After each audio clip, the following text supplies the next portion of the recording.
Hey guys, this is Comic Uno, and today I'm doing a very short Comic Uno episode. There are only 4 books out this week. It's New Year's, so they just don't got a lot of books coming out. So that's what's going on. Not any exclusive comics this week, but just a very short Comic Uno episode 79. And let's get started. Let's start out with number 4. We're already up to top 5. Worst pick of the week is Earth 2 World's End, issue 13.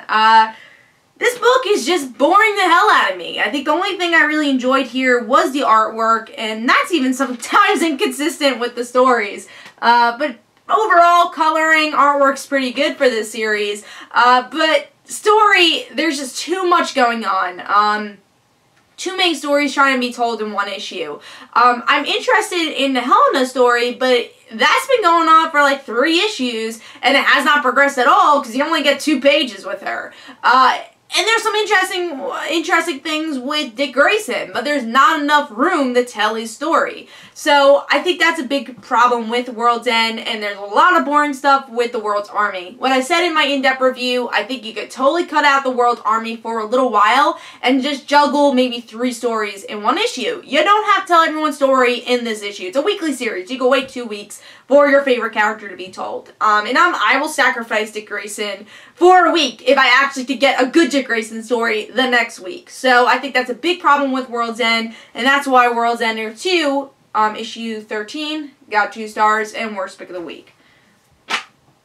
Alright, next, number 3 is Batman Eternal, issue 39.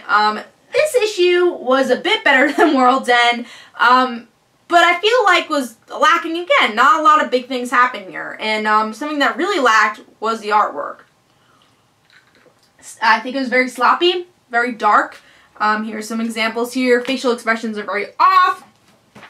And here's another example of just kind of sloppy artwork. Hardly see Batman's face here.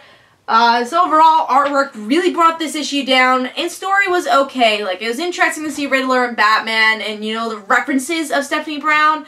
But if you've been reading the book and concentrating, you know the riddle has to do with Stephanie Brown and Clue Master. Did I say Clue? Yeah, Clue Master. I don't know why I was thinking, you know, Sports Master, but Clue Master.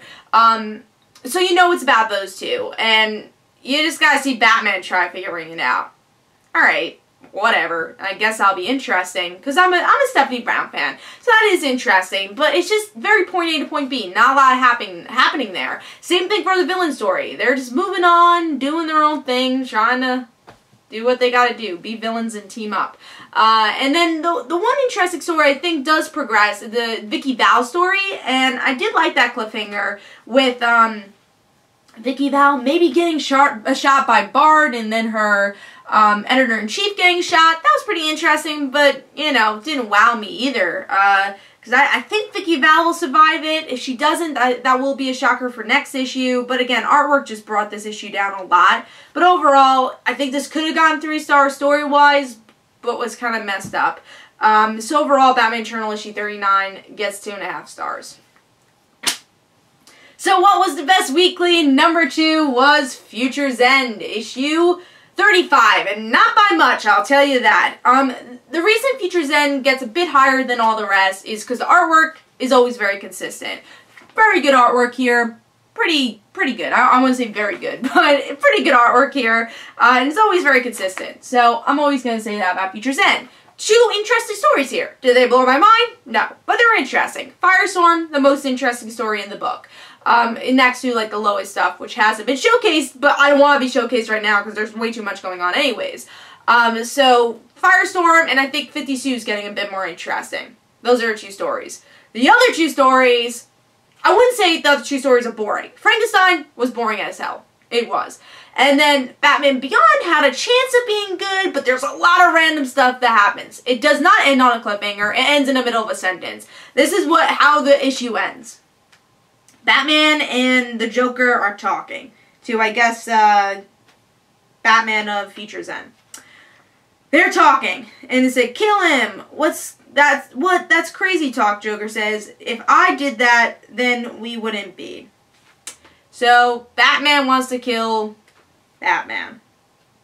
Okay, I guess that's, I don't know. I felt like it just kind of, like, the way I was reading it, was like, that I was like, oh, okay. Like, it didn't feel like a cliffhanger. I kind of want another page. Like, it just felt kind of abrupt, the best way to put it. Like, the way they worded it, I felt like it was just a very abrupt ending. It didn't feel like a cliffhanger ending. So that was a big problem for Future's End for me. But, like I was saying, the reason it is a bit higher is because the Madison story, I think, is very interesting, and the 52 story, at least, you know, I didn't hate. So, overall, Future's End gets 2.5 stars. I still don't think it's worth picking up, but this is the better weekly series if you want to pick up a weekly series this week. What is number 1? Number 1 is S.H.I.E.L.D. issue 1. Pretty good book. I thought it was very solid. I do have some negatives about it, and I expand upon that on my in-depth review, but mostly summing it up, I do think it's a little bit confusing of what point in the TV show they're in, and are you just using the characters, where's Sky, you know, what applies from the TV show and what doesn't. I think that's very confusing, so that's something I will say is, you know, a bit of a negative here, because I really like the characters here interacting with a comic that doesn't have a budget. So you get to see your favorite Age of the S.H.I.E.L.D. characters interact with Thor, interact with the new Thor. So I think that's interesting, but again, it gets very confusing of kind of like where the character stands. Like, how much have they developed, have they not developed? So it's kind of confusing to have a tie-in like this. But overall, the story is very solid. I enjoyed what Mark Waid did here. I think they're very much in character. I heard May's voice here. I heard Phil's voice. We learned more about Phil here than you learned, I would say, even in the TV show, or a different perspective of Phil that we haven't seen in the TV show.